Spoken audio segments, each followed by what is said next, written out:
వర్షాలతో ఓవైపు అన్నదాతలు సాగు పనుల్లో బిజీగా ఉంటే మరోవైపు అవే వర్షాలు రైతులకు కంటి మీద కునుకు లేకుండా చేస్తున్నాయి.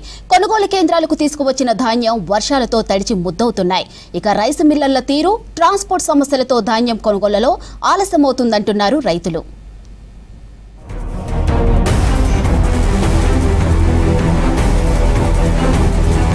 ఉమ్మడి వరంగల్ జిల్లా వ్యాప్తంగా ధాన్యం అమ్మకాలు చివరి దశకు చేరుకున్నాయి. వరంగల్, హన్మకొండ, ములుగు, భూపాల్పల్లి, మహబూబాబాద్, జనగామ జిల్లాల్లో పండించిన పంటను అమ్ముకోవడానికి రైతులు కొనుగోలు కేంద్రాలకు తరలించారు. ఇప్పటికే ధాన్యం విక్రయాలు 70% వరకు పూర్తయ్యాయి. అయితే ధాన్యం విక్రయాల్లో ఇబ్బందులు తలెత్తకుండా ఈసారి ప్రభుత్వం ప్రత్యేక దృష్టి పెట్టినా స్థానికంగా ఎదురవుతున్న సమస్యలతో రైతులకు ఇబ్బందిగా మారింది. కొనుగోళ్లలో ఆలస్యం అవుతుండడం, అకాల వర్షం నుంచి తమ పంటను కాపాడుకోవటం రైతులకు కష్టంగా మారింది. నెలలుగా రైతులందరూ ఐటీఎంలో ఒడ్లు పోసి చాలా ఇబ్బందులు పడుతున్నారు. ఇప్పుడు ఆల్మోస్ట్ 2 నెలలు అయిపోయింది, వర్షాలు పడే టైం వచ్చింది. ఇంకా రైతుల ఒడ్లు కాటాలు కాలేదు, మిల్లర్లు కొన్ని కాటా అయినాయి కానీ లోడ్ కాలేదు. కాటా కాకుండా కూడా చాలా ఉన్నాయి. అగ్రికల్చర్ డిపార్ట్మెంట్ కానీ ఏ డిపార్ట్మెంట్ కూడా పట్టించుకునే నాదులు లేడు. ఫోన్ చేస్తే రెస్పాండ్ లేదు. 20 రోజుల నుంచి మార్కెట్లో కాంటాలు కావట్లేదు, వడ్లు పోవట్లేదు. మొత్తం ఎక్కడున్న ధాన్యం అక్కడే ఉంది. రైతులు 20 రోజుల నుంచి వచ్చే అకాల వర్షాలకి మొత్తం పట్టాలు తీయడం, కప్పడం ఇవే జరుగుతుంది. మ్యాచర్ వచ్చినా కూడా ఇప్పటి వరకు మార్కెట్లో వడ్లు ఖాళీ కాని పరిస్థితి. ఇంత పెద్ద సెంటర్లలో ఒకటి సెంటర్ ఇస్తున్నారు, ప్రతి కాడ ఒక సెంటర్ ఇవ్వడం వల్ల చాలా ఇబ్బందులు గురవుతున్నారు రైతులు. కొనుగోలు కేంద్రాలకు తీసుకువచ్చి ధాన్యం తేమ లేకుండా అక్కడే ఆరబోస్తున్నారు. తాలు లేకుండా, దుమ్ము ధూళి లేకుండా శుభ్రం చేసుకుంటున్నారు. ప్రధానంగా మిల్లర్లు, హమాలీలు, గోన సంచులు, ట్రాన్స్పోర్ట్ లారీల కొరతతోనే కొనుగోళ్ల ఆలస్యానికి కారణమవుతోంది. ఇదే రైతుకు శాపంగా మారుతోంది. ఇప్పుడు నెల రోజులాయ పోసి ఈ బాధాన్ని ఇవ్వంటే బాధాన్ని ఇస్తలేరు. తడుతున్నాయి, ఎండబోతున్నాం. మరి మేము ఉండాలా, వ్యవసాయం చేయాలా, చెయ్యొద్దా? మేము పొద్దున్న లేస్తే ఆ ఊరు నుంచి ఈ ఊరికి వస్తుడు, ఎండబోసుడు, దగ్గర పోసుడు, మళ్ళా పోవుడు, తిండి లేక తిప్పలు లేక మళ్ళా ట్రాక్టర్లు జారగొడతాండ్రు. బత్తకు 10 రూపాయలు తీసుకుంటారు ఎగస్టు, మళ్ళా ట్రాక్టర్ కిరాయి తీసుకుంటారు.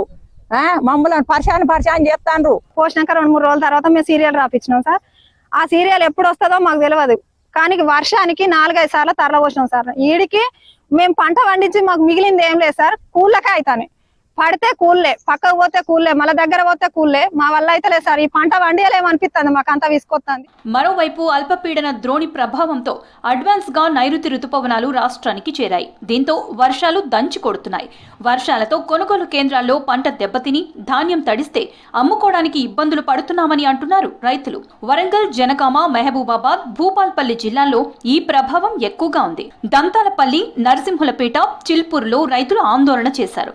తడిసిన ధాన్యం వెంటనే కొనుగోలు చేయాలని విజ్ఞప్తి చేస్తున్నారు. ఇప్పటికి 3వ రాష్ట్రం నుంచి వడ్లు ఇట్లా మొలకలు వస్తున్నాయి.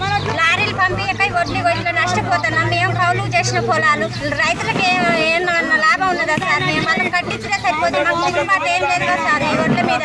ఇప్పటికి 3 రాష్ట్రాలు తిప్పిపోస్తున్నాం సార్. ఇన్ని వడ్లు నష్టమైనాయి. ఇన్ని నష్టమైనా కానీ ఇంకా లారీలు పంపించలేరు, ఏం లేదు. ఈ వడ్లని మేము రోజు ఎండపోయాలంటే ఈ వర్షాలకు ఏం ఎండపోతాం, ఏం చేస్తాం చెప్పండి. మాకు కాంటలు అయితే ఏమైతే మరి ఎక్కడెక్కడనే మొత్తం మొలకలు వస్తున్నాయి. మేము ఇబ్బందుల పాల్పడతాను. ఇన్ని రోజుల కంచి తీసుడు కప్పుడు నేర్పుడు మాకు ఇబ్బంది అవుతుంది. మనకి ఒక ట్రాక్టర్ వస్తలేరు, ట్రాక్టర్లు వేసుకోపోతే వాళ్ళు అక్కడ దింపుతలేరు. అమ్మ లారీలు వస్తలేరు, ఏం వస్తలేరు. మ్యాచర్ వస్తాను, మ్యాచర్ వచ్చినా మేము తీసుకుంటలేరు, ఏం తీసుకుంటలేరు. ఈ సంవత్సరం విపరీతంగా వర్షాలు రావడం వల్ల వడ్ల ధాన్యాలు బాగా విపరీతంగా తడిచి కాంటాలు కాక, లారీలు కూడా రాక, ఎండిన వడ్లు ఈరోజు ఎండిన వడ్లు మ్యాచర్ వచ్చిన తర్వాత తెల్లారి వర్షాలు వచ్చి పరదాలు కప్పడం వల్ల ఈరోజు మ్యాచర్ తెల్లారి రాకపోవడం రైతులు బాగా విపరీతంగా ఇబ్బంది పడుతున్నారు. ధాన్యం కొనుగోళ్లపై ఇన్ఛార్జ్ మినిస్టర్ పొంగులేటి శ్రీనివాస్ రెడ్డి, స్థానిక ఎమ్మెల్యేలు, కలెక్టర్లు, ఇతర అధికారులు రివ్యూ నిర్వహించారు. ఎక్కడైనా సమస్య తలెత్తితే వెంటనే పరిష్కరించాలని ఆదేశించారు మంత్రి. ధాన్యం కొనుగోళ్లలో ఏ స్థాయిలో ఇబ్బందులు ఉన్నాయో, రైస్ మిల్లర్ల ఆగడాలపై భూపాల్పల్లి ఎమ్మెల్యే గండ్ర సత్యనారాయణరావు స్వయంగా మంత్రి పొంగులేటి దృష్టికి తీసుకువచ్చారు. తరుగు పేరుతో రైతులను దోచుకుంటున్నారని, ట్రక్ షీట్స్ ఇస్తే ఈ సమస్య కొంతైనా తీరుతుందని చెప్పారు. అక్రమాలకు పాల్పడిన మిల్లర్లపై పీడీ యాక్ట్ పెట్టి చర్యలు తీసుకోవాలని విజ్ఞప్తి చేశారు. 4 సార్లు తిరిగి 4 ఊళ్ళపై 2,000 పెట్టాం.